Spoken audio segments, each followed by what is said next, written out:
අයිබෝන් දරුවනේ සියලු දෙනාම ඉතාමත්ම ආදරයෙන් පිළිගන්නවා නිර්මල ලන්දේ කුමරගේ YouTube channel එකට. හොඳයි. අද අපි ඉගෙන ගන්න බලාපොරොත්තු වෙන්නේ ප්‍රතිශත කියන පාඩමේ තවත් එක් කොටසක් 9 වසරට අදාළ වන. ඒක තමයි සුළු පොලි ප්‍රතිශතය. හොඳයි. අපි එහෙනම් සුළු පොලි ප්‍රතිශතයට අදාළ පාඩම ඉගෙන ගනිමින් ඒකේ ගණන් හදන්න දැන් යමු පුතේ. හොඳයි. ඒ වගේමයි අපේ දරුවන්ට තවත් මතක් කරන්න ඕන කාරණාවක් තියෙනවා. ඒ මොකද්ද? අපේ මේ ප්‍රතිශත කියන පාඩමට අදාළ මම ඉස්සෙල්ලාම කරපු වීඩියෝ 3 පුතා අනිවාර්යෙන් බලලා මේ වීඩියෝ එකට එකතු වෙන්න කියලා මම ඉතාමත්ම ආදරෙන් ඔයගොල්ලන්ගේ ඉල්ලා සිටිනවා. මොකද එතකොට අපිට ප්‍රතිශත කියන මේ පාඩමට යන්න ඉතාමත්ම හොඳ දැනුමක් එතනින් ලැබෙන නිසා. ඒකට අදාළ ලින්ක් එක මම මගේ ඩිස්ක්‍රිප්ෂන් එකේ දාලා තියෙනවා. එතෙන්ට ගිහිල්ලා ඒ වීඩියෝ එක බලලා මෙතෙන් ආවනම් තමයි පුතාලට මේක හොඳටම තේරෙන්නේ කියලා මම හිතනවා. ඒ වගේමයි පුතා මගේ වීඩියෝ ඔයගලන්ට බලා ගන්න පුළුවන් තාමත් හොඳ සුපිරි ක්‍රමයක් තියෙනවා. ඒක මොකද්ද? අපිව subscribe කරලා අපේ bell icon එකත් ක්ලික් කරලා තියාගත්තොත් මගේ වීඩියෝ notification එකක් විදිහට පුතා ළඟටම ගෙන්න ගන්න හැකියාවක් තියෙනවා. හොඳයි. එහෙනම් අපි අද දැන් ඉගෙන ගමු මොකද්ද මේ පොලි ප්‍රතිශතය කියන්නේ පොලියක් කියන්නේ මොකක්ද කියලා අපි ඉගෙන ගන්න දැන් යමු. හොඳයි පුතේ. මොකද්ද මේ පොලිය කියන්නේ? අපිට බොහෝ වෙලාවට අපිට හම්බෙන වචනයක් පොලිය කියන්නේ. මේ විදිහට අපි පොලිය ඉගෙන ගමුකෝ. ඒක හරිය ලේසි. පුතා අපි බැංකුවකට යනවා. අපි බැංකුවට යනවා. මෙන්න පුතා බැංකුව. මේක බැංකුව. මෙන්න අපි බැංකුවට යනවා. අපිට බැංකුවට යන කාරණා දෙකක් තියෙනවා බොහෝ වෙලාවට. වැඩි ප්‍රමාණයක් මෙන්න මේ කාරණා දෙකට තමයි බැංකුවට යන්නේ. එකක් සමහර කට්ටිය පුතා බැංකුවට යනවා මුදල් ඉතිරි කරන්න. ඉතිරි කරන්න යනවා. සමහර කට්ටිය යනවා බැංකුවට සල්ලි ඉතිරි කරන්න. බැංකුවේ සල්ලි දාන්න කියලා අපි කියන්නේ. අන්න ඒකට යනවා. ඒ වගේම තවත් කට්ටියක් යනවා බැංකුවෙන් මුදල් ගන්න. අන්න එහෙනම් ණයක් ගන්නත් සමහර කට්ටියට බැංකුවට යන්න සිද්ධ වෙනවා. ඒ කියන්නේ මුදල් අවශ්‍යතාවයක් වුණොත් අපි බැංකුවට ගිහිල්ලා ණයක් ගන්නත් බලාපොරොත්තු වෙනවා. ඉතින් අපි බැංකුවට යන්නේ වෙන ලොකු කාරණාවලට නෙවෙයි. ඔන්න ඔය කාරණා දෙක තමයි බහුතරයක් ගොඩක් පිරිසක් යන්නේ. ඒ කියන්නේ අපි ගාව තියෙන වැඩි සල්ලි ඉතිරි කරන්නයි ඒ වගේමයි පුතේ අපිට මුදල් අවශ්‍යතාවයක් වුණොත් අපි බැංකුවෙන් සල්ලි ගන්න එක ණයක් ගන්නයි. පුතේ අපි මුදල් ඉතිරි කළොත් එහෙම ඉතිරි කරන මුදලට අමතරව අපට බැංකුවෙන් වාර්ෂිකව මුදලක් ලැබෙනවා. අන්න ඒක ලස්සනමක් කියනවා. මොකද්ද? පොලිය. එහෙනම් මේ ඉතිරි කරන මුදලට අමතරව අපට ලැබෙනවා මුදලක්. අපිට ලැබෙනවා මුදලක්. ලැබෙන මුදලට අපිට ලස්සනමක් කියන්න පුළුවන් පොලිය කියලා. පැහැදිලිද? ඒ වගේම අපිට අපි ණයක් ගත්තට පස්සේ ඒ ණය ගන්න ණයට අමතරව අපි වාර්ෂිකව මාසිකව අමතරව ගෙවන්න වෙනවා. ණය ගත්ත ණය මුදලට අමතරව මුදලක්. අන්න ඒකට අපි පොලිය කියලා කියන්න පුළුවන්. හොඳයි. එහෙනම් ණයක් ගත්තට පස්සේ අපි අමතරව ණය මුදලට අමතරව ගෙවීමට සිදුවන මුදලටත් කියනවා ණයකට අදාළ පොලියක් කියලා. පැහැදිලිද? එහෙනම් පුතා පොලි අවස්ථා දෙකක් බොහෝ වෙලාවට අපිට හඳුනා ගන්න පුළුවන්. එකක් ඉතිරි කිරීම වලට අපිට ලැබෙන මුදලත් ඒ වගේමයි අපි ණයක් ගත්තට පස්සේ අමතරව ගෙවන මුදලට. පැහැදිලිද? එහෙනම් අමතරව ලැබෙන මුදලට අපි කියනවා ඉතිරි කිරීම වලින් ලද පොලියක් කියලා, ලැබෙන පොලියක් කියලා. ඒ වගේමයි පුතේ අපි ණයක් ගත්තට පස්සේ අපි අමතරව ගෙවන්න ඕන මුදලටත් කියනවා පොලියක් කියලා. එහෙනම් මේක අපේ පැත්තෙන් ගත්තොත් අපිට ලැබෙන ලාභයක්. අපි මේක නම් අපේ පැත්තෙන් අපෙන් ගත්තොත් එහෙම එක අපේ වියදමක් තමයි සලකන්න වෙන්නේ. හොඳයි. මේ කොහොම වුණත් මෙන්න මේ පොලිය ගණනය කරන සාධාරණ ක්‍රමයක් තියෙන්න ඕනේ. එහෙනම් මේ පොලිය ගණනය කරන විදිහක් තියෙන්න ඕන.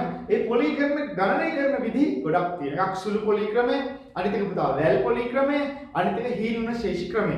ඉතින් අපට මේ කොටසේ අපි ඉගෙන ගමු මොකද්ද 9 වසර තියෙන සුළු පොලි ක්‍රමය ගැන. ඒකේ තමයි අපිට තියෙන සුළු පොලි ප්‍රතිශතයක් ගැන. හොඳයි. එහෙනම් පුතාලා අපි ණයක් ගත්තට පස්සේ හෝ අපි මුදලක් ඉතිරි කරාට පස්සේ අමතරව ගෙවීමට හෝ ලැබෙන්න තියෙන මුදලට අපි හඳුනනවා මොකක් කියලාද? පොලියක් කියලා. පැහැදිලිද? ඉතින් මේ පොලිය අපි සාධාරණ විදිහට හැමෝටම ගැළපෙන විදිහට පොලියක් අපි ගණනය කරන්න ඕනේ. ගණනය කරන ක්‍රම තුනක් තියෙන එකක් සුළු පොලි ක්‍රමය, අනිත් එක පුතා වැල් පොලි ක්‍රමය, අනිත් එක හීනවන ශේෂ ක්‍රමය. අද අපි කතා කරමු සුළු පොලි ප්‍රතිශතය ගැන පුතේ. පුතා මේ පොලිය ගණනය කරන ලස්සන ක්‍රමයක් තමයි මොකද්ද? සුළු පොලි ක්‍රමය කියලා කියන්නේ. අපි දැන් බලමු මේ සුළු පොලි ක්‍රමය කියන්නේ මොකද්ද කියලා. ඉතාමත් සරලයි. මෙන්න මෙහෙමයි තේරුම් ගන්න තියෙන්නේ. අපි කතා කරමු ණයක් ගත්තට පස්සේ අපිට ගෙවන්න ඕන පොලියක් ගැන. ඒතර ගණන් හදාගන්න ලේසියි. පුතේ එහෙනම් මම රුපියල් 50000ක් ආයතනකින් හරි කායෙන් හරි ගන්නවා. රුපියල් 50000ක් ආයතනකින් හරි කායෙන් හරි ගන්නවා මම. ඒ ණයක් ගන්නවා. මේ ණයට මම අමතරව ගෙවන්න ඕන ගාණක් තියෙනවා. ඒකට කියනවා ලස්සන මම මොකද්ද පුතේ? පොලිය කියලා. අවුරුද්දකට මම ගෙවනවා නම් යම් කිසි මුදලක් ඔබට කියනවා අපි වාර්ෂික පොලියක් කියලා. පුතේ දැන් බලන්න මම මෙන්න මේ රුපියල් 50000 ගත්තා මේ අවුරුද්දේ 1.1. දැන් 12.31 වෙනකොට මේකට පුතේ අවුරුද්දක් සපිරෙනවා නේ. එහෙනම් මෙන්න මේ අවුරුද්දට මම මෙයාට ගෙවනවා රුපියල් 5000ක අමතර මුදලක්. අන්න මේකට ලස්සනමක් කියනවා මොකද්ද පුතේ? පොලියක් කියලා. පොලියක්. පැහැදිලිද? හරි. ඊළඟ අවුරුද්දේ ඊළඟ අවුරුදු 12.31 වෙනකොට තවත් අවුරුද්දක් සැපිරෙනවා. මම මේකට ගෙවනවා පුතා මේ රුපියල් 5000කම පොලියක්. අන්න ඒකට කියනවා අපි වාර්ෂික පොලියක් කියලා. පැහැදිලිද? එන බලන්නකෝ. පළමු අවුරුද්දට රුපියල් 5000ක් මම ගෙවනවා. අමතරව රුපියල් 50000ක් ලබාගත් එක වෙනුවට ඒ වගේමයි දෙවන අවුරුද්දෙත් මම ගෙවනවා රුපියල් 5000ක් අර රුපියල් 50000 වෙනුවට පොලිය විදිහට.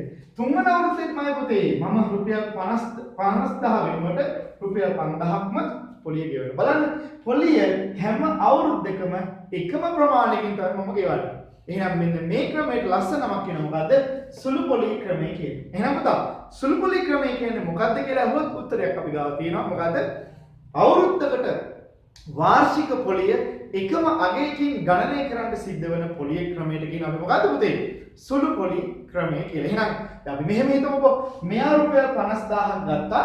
අවුරුදු 4කට තමයි මෙයා ණයක් විදිහට ගත්තේ. දැන් බලමු අවුරුදු 4කට පොලිය කීයද කියලා. එහෙනම් පුතා අවුරුද්දක පොලිය මං කියනවා රුපියල් 5000 කියන. එහෙනම් දෙවන අවුරුද්දට පොලිය 5000. තුන්වන අවුරුද්දට පොලිය 5000. හතරවන අවුරුද්දට පොලිය 5000. එහෙනම් අවුරුදු 4ටම ගෙවන්න ඕන මුළු පොලිය කීයද? 5000 ගොඩවල් 4ක්. අවුරුදු 5ක් ගත්තනම් 5000 ගොඩවල් 5යි. අවුරුදු 6ක් ගත්තනම් පුතා 5000 ගොඩවල් 6යි. එහෙනම් ඔන්න ඔය විදිහට තමයි මේකේ පොලිය ගණනය කරන්න තියෙන්නේ. ඒක ලස්සනමක් කියනවා මොකද්ද? සුළු පොලි ක්‍රමය කියලා. හොඳයි. එහෙනම් අපි මෙන්න මේ 5000ට අවුරුද්දට ගෙවන්න ඕන රුපියල් 50000ට අවුරුද්දට ගෙවන්න ඕන රුපියල් 5000යි නම් මේක ප්‍රතිශතයක් විදිහට අරගෙන අපිට කියන්න පුළුවන් ඔයා මේ ණය වෙනුවෙන් රුපියල් 50000 වෙනුවෙන් 10ක බැගින් වාර්ෂික පොලියක් මම ගණනය කරනවා. අන්න ඒ විදිහට හැම අවුරුද්දෙම පොලිය ගෙවන්න කියලා. හොඳයි. එහෙනම් අපි දැන් සුළු පොලි ක්‍රමයට අදාළව පුංචි ගානක් හදමු. එතකොට පුතාට තවත් මේක හොඳටම තේරෙයි කියලා මම හිතනවා. හරි පුතේ. අපි මේ විදිහට ගානක් හදමු. ලියන්නමු. රුපියල් 50000ක ණයක් ලබාගත් පුද්ගලයෙක් රුපියල් 50000ක ණයක් ලබාගත් පුද්ගලයෙක් අවුරුද්දකට පොලිය වශයෙන් අවුරුද්දකට පොලිය වශයෙන්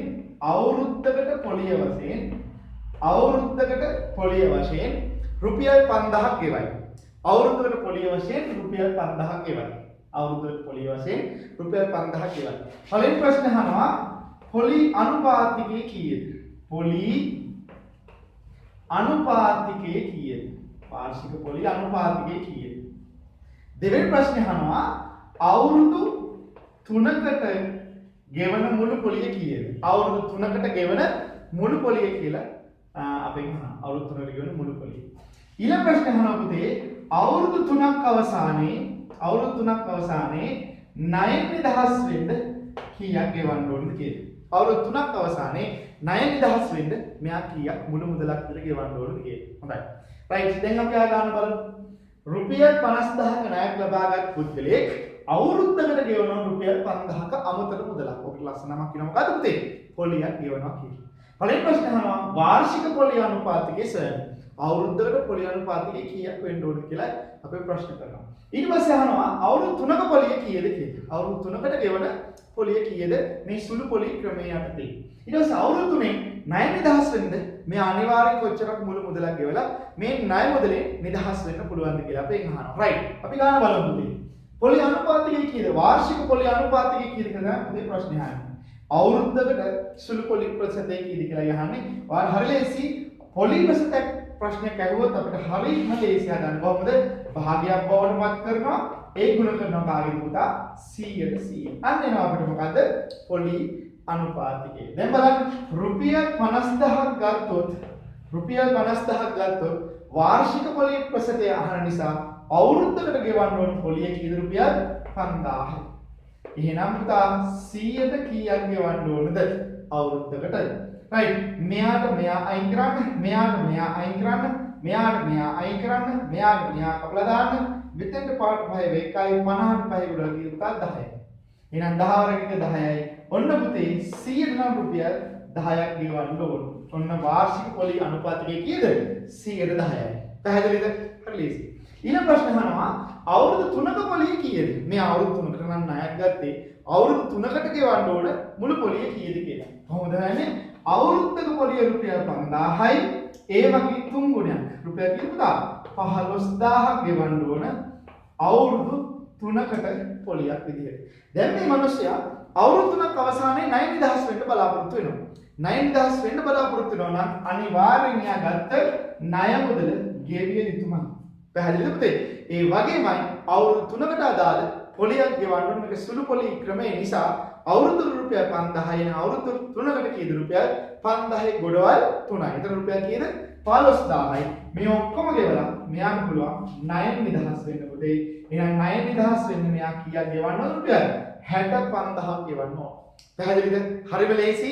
එහෙනම් පොලි ප්‍රතිශතයක් ඇහුවොත් එහෙම ගත්ත ණය මුදලට අවුරුද්දට අදාළ පොලිය බැලුවොත් CDC ග්‍රාම් පුතාට පොලි ප්‍රතිශතය. පැහැදිලිද? දැන් මේ පොලි ප්‍රතිශතයෙන් ගැන ප්‍රශ්න වලට අපි යන්න බලාපොරොත්තු වෙමු. බලන්න පුතේ මෙන්න මේ කොටසේ මේ බලන්න. මේක අපි හරියටම තේරුම් ගමු. 10ක් නම් වාර්ෂික පොලි ප්‍රතිශතය 10ක් නම් පුතේ වාර්ෂික පොලි ප්‍රතිශතය මේ 100 කියන්නේ මොකද්ද? එයා රුපියල් 100ක් ණයක් ලෙසට ගත්තොත් රුපියල් 100ක් ණය විදිහට ගත්තොත් මෙයා රුපියල් 10ක් ගෙවන්න ඕන මොකද්ද පුතේ? අවුරුද්දක පොලිය. ඔයා මෙන්න මේ කරන්දරේ හොඳටම තේරුම් ගත්තොත් මේ ගාන හදන්න ඇත්තටම තවත් ලේසි වෙනවා. රුපියල් 100ක් ගත්තොත් පුතේ ණයක් විදිහට රුපියල් 10ක් අමතරව ගෙවන්න ඕන මෙයා පොලියක් විදිහට. ඕක තමයි පුතේ මේ ප්‍රතිශතය කියවෙන්නේ. හොඳයි. එහෙනම් අපි තවත් ගානකට යමු ඉස්සරහට. මෙන්න මේ පොලි ප්‍රතිශතය දුන්නට පස්සේ කොහොමද අපි ඉස්සරහට ගණන් හදන්නේ කියලා බලමු. මේ ප්‍රතිශත සුළු පොලි ප්‍රතිශතය ක්‍රමය. හොඳයි පුතේ. මෙන්න බලන්න. ණය මුදල අපිට දෙනවා. ණය මුදල මෙච්චරයි කියලා දෙනවා. ඒ වගේමයි වාර්ෂික පොලි ප්‍රතිශතයත් අපිට දෙනවා. අපි අහනවා ඇත්තටම අවුරුද්දකට පොලිය කීයද?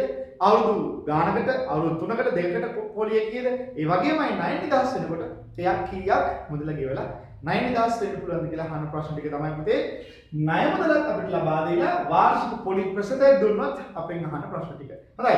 බලමු මේ වගේ ගානක් කොහොමද හදන්නේ කියලා. ලියගමු පුතේ. රුපියල් 80000ක ණයක් ලබාගත් පුද්ගලයෙක් රුපියල් 80000ක ණයක් ලබාගත් පුද්ගලයෙක් වාර්ෂික පොලි ප්‍රතිශතය 120කට එකඟ වේ. වාර්ෂික පොලි ප්‍රතිශතය 120කට එකඟ වේ. පළවෙනි ප්‍රශ්නේ අහනවා අවුරුද්දක පොලිය කීයද? අවුරුද්දක පොලිය කීයද? ඊළඟ ප්‍රශ්නේ අහනවා පුතේ අවුරුදු 4කට පොලිය කීයද? අවුරුදු 4කට පොලිය කීයද? ඊළඟ ප්‍රශ්නේ අහනවා පුතේ අවුරුදු 5න් ණයෙන් නිදහස් වන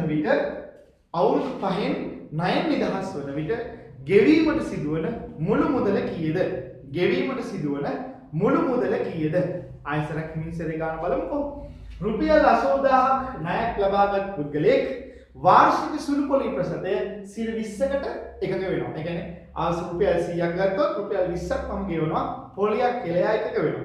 පළවෙනි ප්‍රශ්න අහනවා රුපියල් 80000ක් ගත්තොත් අවුරුද්දකට එයාගේ පොලිය කීයද? ඊළඟ ප්‍රශ්න අහනවා අවුරුදු 4කට එයා ගෙවන්න ඕන මුළු පොලිය කීයද? ඊළඟ ප්‍රශ්න අහනවා අවුරුදු 5න් මෙයා ණය නිදහස් වෙන්න බලාපොරොත්තු වෙනවා. එහෙනම් අවුරුදු 5කට පස්සේ එයා ගෙවන්න ඕන මුළු මුදල කීයද කියලා අපෙන් ප්‍රශ්නයක් අහනවා පුතේ. බලමු මේ ගාන කොහොමද හදන්නේ කියලා. බලන්න පුතා අවුරුද්දක පොලියයි අපෙන් අහන්නේ. එහෙනම් මෙන්න මේකෙන් කියවෙන කතන්දරේවා හරියටම තේරුම් ගන්න පුතේ 100ක් ණයක් ගත්තොත් ණය මුදල රුපියල් 100ක් වුණොත් අවුරුද්දකට ගෙවන්න ඕන පොලිය කීයද මම පුතා රුපියල් 20යි. රුපියල් 100ක් ගත්තොත් රුපියල් 20ක පොලියක් යා ගෙවන්න ඕන වාර්ෂිකව. රයිට්. අවුරුද්දකට එනම් පොලිය කීයද කියලා අහන්න. පුතේ 80000 සමාන වෙන කෙනාගෙන් බෙදන්න. කාගෙන් පුතා සමාන වෙන්නේ? මෙන්න ණය මුදල. ඔන්න එහෙනම් යාගෙන් බෙදනවා. හොයන්න ඕන කවුද? පොලියයි අහන්නේ. වාර්ෂික පොලිය කීයද කියලා අහන්නේ. එහෙනම් පොලියෙන් ගුණ කරන්න. එතකොට පුතාට එයි අවුරුද්දකට කීයද පොලිය කීයද? මේ බිඳුවට මේ බිඳුව අයින් කරන්න පුළුවන්. මේ බිඳුවට මේ බිඳුව අයින් කරන්න පුළුවන්. දෙවරක් බිඳුන බිඳුනයි පුතා. දෙවරක් 8 16යි. රයිට්. එහෙනම් අවුරුද්දකට යක් කීයක් ගෙවන්න රුපියල්? රුපියල් 16000ක් ගෙවන්න තියෙනවා. පැහැදිලිද? රයිට්. ඊළඟ ප්‍රශ්නේ මොකක්ද අපේ අහන්නේ? ඊළඟ ප්‍රශ්නේ අහනවා අවුරුදු 4ක පොලිය කීයද? පුතා සුළු පොලිය ක්‍රමය මොකද්ද? වාර්ෂිකව එකම පොලිය ගාණක් තමයි එකතු වෙන්නේ. එහෙනම් අවුරුදු 4කට පොලිය කීයද කියලා අහුවොත් එහෙම අපි හොයන්නේ කොහමද? 16 1000 ඒව කීයද? 4ක් නෙමෙයි පුතේ. එහෙනම් 4 බිඳුන බිඳුනයි 4ක් 6 24න් 4 දෙකක් ඉතිරි 4ක් 4යි අර දෙකයි 6යි. රුපියල් කීයක් ගෙවන්න ඕනද? 64000ක් ගෙවන්න තියෙනවා. රුපියල් 64000ක් ගෙවන්න තියෙනවා අවුරුදු පුතා 4කට පොලිය. දැන් මේ අවුරුදු 5න් 9 දාසනොත් එහෙම පුතා අවුරුදු 5න් 9 දාසනොත් එහෙම අනිවාර්යෙන් 16 10 ඒවා කීයක් ගෙවන්න ඕනද?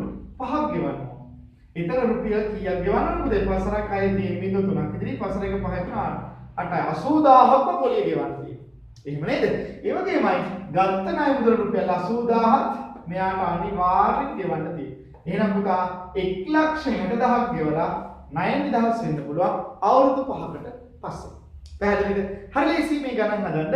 එහෙනම් මෙන්න මේ කතන්දරේ වා තේරුම් ගත්තා නම් සමානකෙන් බෙදන්න හොයන්න ඕන ගානේ මුල කරන්න ඕන කියන කතන්දරේ අපේ ඉස්සෙල්ලා වීඩියෝ එකේ ඔක කියලා දුන්නා මම ඒක හරියට තේරුම් ගත්තා නම් මේ ගණන් ඇත්තටම හදන්න ලේසි. හොඳයි. එහෙනම් පුතා අපි අවුරුදු වාර්ෂික පොලිය ප්‍රශ්නේ දීලා මාසික පොලිය ප්‍රශ්නය මාසික පොලිය ගෙවන්න ඕන ගානක් අහුවොත් කොහොමද හදන්නේ කියලා බලමු අපි. හොඳයි පුතේ. ණය මුදලත් අපට ලබා දෙනවා. වාර්ෂික පොලිය ප්‍රශ්නත් අපට ලබා දෙනවා. අපෙන් අහනවා මාසෙකට යා කීයක් ගෙවන්න ඕනද? ඒ වගේමයි ණය නිදහස් වෙනකොට යා ගෙවන්න ඕන මුළු පොලිය කීයද කියලා අහනවා. බලමු මේ වගේ ප්‍රශ්නයක්. පුතා ලියගන්න. රුපියල් 60000ක මුදලක් රුපියල් 60000ක මුදලක් 110ක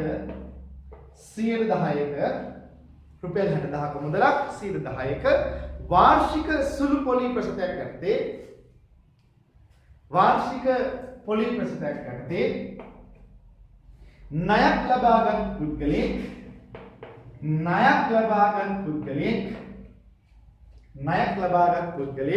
මාස 7කදී ගෙවිය යුතු පොලිය කීයද? මාස 7කදී ගෙවිය යුතු පොලිය කීයද කියලා ප්‍රශ්නයක් අහනවා. ඊළඟ ප්‍රශ්නෙට අපි යමු. ඊළඟ ප්‍රශ්නේ අවුරුදු 2යි මාස 5කදී අවුරුදු 2යි මාස 5කදී ණය නිදහස් වීමට ගෙවිය යුතු මුළු මුදල කීයද? අවුරුදු 2යි මාස 5න් ණය නිදහස් වෙනවා නම් ගෙවිය යුතු මුළු මුදල කීයද කියලායි අපි දෙවෙනි ප්‍රශ්නේ අහන්නේ. හොඳයි. අපි ගන්න බලමු පුතේ. බලන්න. රුපියල් 100 කියන්නේ මොකද්ද පුතා? රුපියල් 100ක් ණයක් ගත්තොත් එහෙනම් ණය මුදල රුපියල් 100යි. 10ක් ගෙවන්න ඕන වාර්ෂිකව පොලියක් විදිහට. එහෙනම් අවුරුද්දක මම කියන වාර්ෂික පොලිය රුපියල් කීයද? 10යි. එහෙම නේද? අහන පළවෙනි ප්‍රශ්නේ මාස 7කදී ගෙවන පොලිය කීයද කියලා. එකපාරම අපිට උත්තර ගන්න බැයි නම් අපි අවුරුද්දකට පොලිය ගමු පුතේ. කොහොමද? 60000ට පුතේ සමාන වෙන්නේ කවුද? මේ ණය මුදල මේකත් ණය මුදලනේ පුතා. මේකත් ණය මුදලනේ. සමාන වෙන්නේ කාගෙද? 100. හොයන්න ඕන කවුද පුතේ? අවුරුද්ද පොලිය. අන්න 10. පැහැදිලිද? දැන් බලමු අවුරුද්ද පොලිය. මේ බිඳුව අයින් කරන්න. මේ බිඳුව අයින් කරන රුපියල් කීයද? රුපියල් 6000යි. අවුරුද්දක පොලිය රුපියල් 6000. අපි අහන්නේ පුතා මාස 7ක පොලියනේ. එහෙනම් අවුරුද්දක පොලිය ඉස්සෙල්ලාම අපි බවට පත් කරමු. මොකද්ද? මාසයක් පොලිය බවට. කොහොමද පුතා ඒක කරන්නේ? අපි මේ කරන්නේ රුපියල් 6000 අවුරුද්දේ මාස 12ක් තියෙන නිසා බෙදනවා කාගෙන්ද? 12න්. ඔන්න මාසෙකට පොලිය පුතා එනවා. බලමු මේක 12ට 12කට 1යි 60ට 12කට 5යි. රුපියල් වලින් රුපියල් කීයද පුතා? 500යි. එහෙනම් මාසික පොලිය රුපියල් කීයද? 500. දැන් අපි බලමු මාස 7ක පොලිය. මාස 7ක පොලිය බලමු අපි මාසෙ රුපියල් 500යි නම් මාස 7ක පොලිය කීයද පුතේ? ඔයගේ 7 ගුණයක් රුපියල් කීයද? 3500. එහෙනම් මාස 7ක පොලිය කීයද රුපියල් 3500. පැහැදිලිද?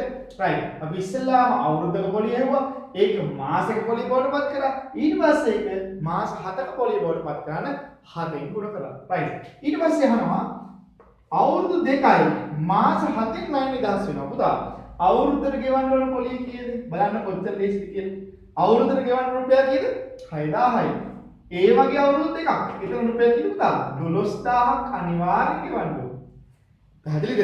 මේ මාස පහකුත් තව තියෙනවා. එහෙනම් මාසෙ රුපියල් කීයක් ගෙවන්න පුතා? 500ක්. ඒ වගේ මාස පහක්. ඒතර රුපියල් කීයද පුතා? 2500ක් ගෙවන්න තියෙනවා. මාස පහකට. පුතා මෙන්න අවුරුද්දක පොලිය, මෙන්න පුතා මාස පහක පොලිය. පැහැදිලිද?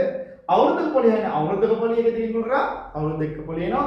මාසික පොලිය මාස ගානින් කරා මාස පහක පොලිය එනවා. පැහැදිලිද? ඒ වගේමයි මෙයා 9000 වෙන්න යන්නේ. එහෙනම් ගෙවන්න ඕන අනිවාර්යෙන් රුපියල් 60000. ඕක ගෙවුව ගමන් යාට පුළුවන් 9000 වෙන්න. රුපියල් කීයද? 500යි 2යි 4යි 7යි. රුපියල් කීයද? 74500ක් ගෙවලා පුතේ 9000 වෙන්න පුළුවන් මෙයා.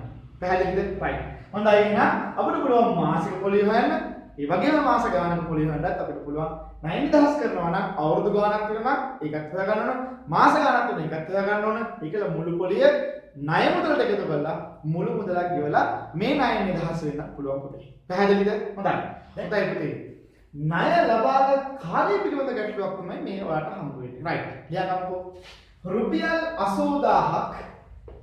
80000ක් ණයක් ලබාගත් පුද්ගලයෙක් රුපියල් 80000ක් ණයක් ලබාගත් පුද්ගලයෙක් 105ක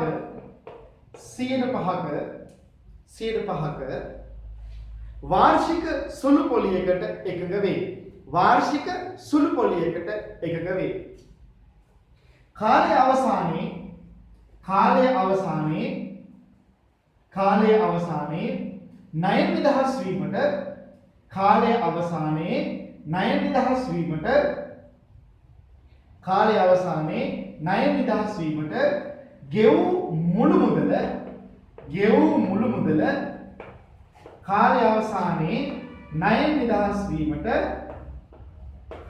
අවසානයේ ණය නිදහස් වීමට ගෙවූ මුළු මුදල රුපියල් 1,04,000කි. රුපියල් 1,04,000කි. පළවෙනි ප්‍රශ්නේ පුතේ පයෙන් අහනවා. ගෙවූ මුළු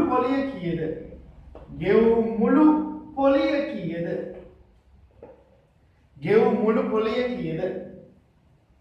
ඊළඟ ප්‍රශ්නේ අපෙන් අහනවා අවුරුද්දක පොලිය කීයද? ඊළඟ ප්‍රශ්නේ පුතේ අපෙන් අහනවා අවුරුද්දක පොලිය කීයද කියලා. අවසාන ප්‍රශ්නේ අහනවා ණය ලබාගත් කාලය කොපමණද කියලා. ආයසරයක් ගන්න කියන්නම්. රුපියල් 80000ක් ණයක් ලබාගත් පුද්ගලයෙක් 5ක වාර්ෂික සුළු පොලි ප්‍රතිශතයකට එකඟ වේ. කාල සීමාව අවසානයේ ණය නිදහස් වීමට ගෙවූ මුළු මුදල රුපියල් 1,04,000ක් නම් පළවෙනි ප්‍රශ්නේ අහනවා මුළු පොලිය කීයද? ගෙවූ මුළු පොලිය කීයද? අවුරුදු එකකට පොලිය කීයද කියලා අහනවා. ඊළඟ ප්‍රශ්නේ අහනවා එයා ණය ලබාගත් කාලය කොච්චරද කියලා. අපි පළවෙනි ප්‍රශ්නේ යමු. මුළු පොලිය කීයද කියලා තමයි පුතේ ප්‍රශ්නේ අහන්නේ. ඔයාලට තේරෙනව හොඳටම මේ මුළු මුදල හැදෙන්නේ කොහොමද?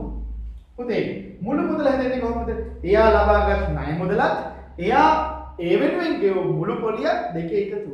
එයා ගත්ත ණය මුදල දෙනවනේ. එහෙනම් මේකෙන් මෙයා අඩු කරලා පස්සේ ඉතිරි වෙන ටික අනිවාර්යෙන් එයා ගෙවපු මුළු පොලිය. එහෙනම් පුතා 1,04,000යි මෙයා ණයත් එක්ක ගෙවපු මුළු පොලිය ඔක්කොම එකතුව. ඒකෙන් අඩු කරනවා ණය මුදල. අන්න ඒ අය ගෙවලා තියෙන වෙනම රුපියල් කීයද පුතා? රුපියල් 24,000ක පොලියක්. ඊළඟ ප්‍රශ්න මොකද අපි අහන්නේ? අවුරුද්දකට පොලිය කීයද? කොහොමද පුතා යන්නේ? බලන්න එයා රුපියල් 100ක් ණය ගත්තොත් රුපියල් 5ක් ගෙවන්න ඕනේ. එයා මොකද පුතා? අවුරුද්දක පොලිය. එහෙනම් එයා රුපියල් 80000ක් ණය ගන්න තියෙනවා. එහෙනම් 80000ට සමාන වෙන්නේ කවුද පුතේ? මෙන්න මේ 100.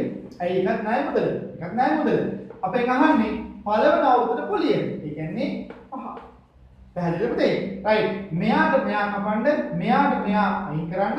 පස්සර බිංදුව බිංදුව පස්සර බිංදුව බිංදුව පස්සරකට 40යි. රුපියල් කීයද පුතේ? 4000යි. රුපියල් කීයද? 4000යි. අවුරුද්දකට පොලිය රුපියල් කීයද? 4000ක්. ඊළඟ ප්‍රශ්නේ අහනවා මොකද පුතේ? ණය ලබාගත් කාලය කොහොමද කියලා. බලන්න පුතා, එයා ඔක්කොම පොලිය ගෙවනවා මුළු පොලියක් ගෙවන රුපියල් 24000ක්. අවුරුද්දකට ගෙවන්නේ හැබැයි රුපියල් 4000ක්. එහෙනම් කොච්චර අවුරුදු ගාණක් ගෙවලාද මේ 24000 ගෙවන්නේ කියලායි අපෙන් අහන ප්‍රශ්නේ. කොහොමද හොයන්නේ? හරිම ලේසි. ගෙවපු මුළු පොලිය රුපියල් කීයද? 24000යි පුතේ. එක අවුරුද්දක පොලිය කීයද පුතා? රුපියල් 4000යි පුතා.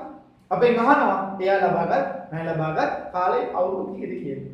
එහෙනම් මේ 24000 බෙදන්න කාගෙද පුතා?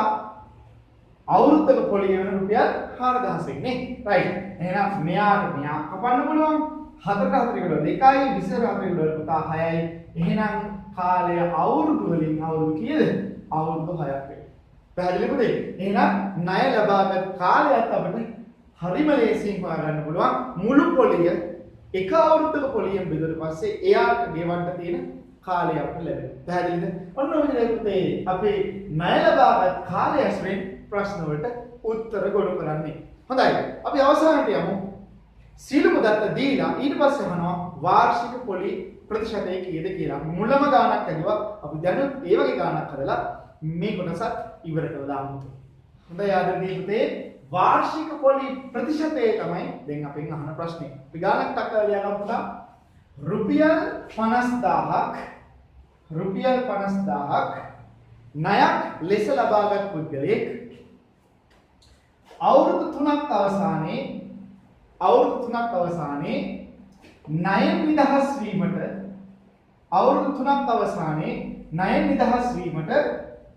රුපියල් 65000ක අවුරුදු 3කින් ණය නිදහස් වීමට රුපියල් 65000ක මුළු මුදලක් ගෙවයි. පළවෙනි ප්‍රශ්නේ අහනවා මුළු පොලිය කීයද?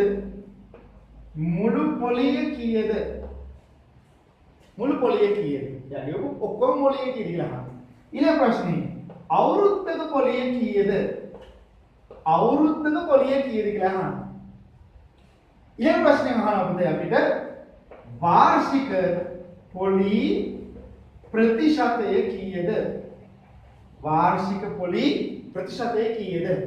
අයසරයක් පුතා, රුපියල් 50000ක් ණයක් ලබාගත් පුද්ගලයෙක් අවුරුදු 3ක් අවසානයේ ණය නිදහස් වීමට රුපියල් 65000ක මුළු මුදලක් ගෙවයි. පළවෙනි ප්‍රශ්නේ අහනවා ගෙවන මුළු පොලිය කීයද? දෙවෙනි ප්‍රශ්නේ අහනවා අවුරුද්දක පොලිය කීයද කියලා පුතේ. තුන්වෙනි ප්‍රශ්නේ අහනවා වාර්ෂික අවුරුද්දක පොලි ප්‍රතිශතය කීයද කියලා. හරි ලේසියි පුතා. මුළු මුදලකේ ණය නිදහස් වෙන්න ගෙවපු සම්පූර්ණ මුදල. මේ මුදල ASCII අනිවාර්යෙන් එයා ගත්ත ණය මුදලක් තියෙනවා. එහෙනම් මම මුළු මුදලෙන් 65000න් අඩු කරනවා එයා ලබාගත් ණය මුදල. එතකොට එනවා රුපියල් කීයද පුතා?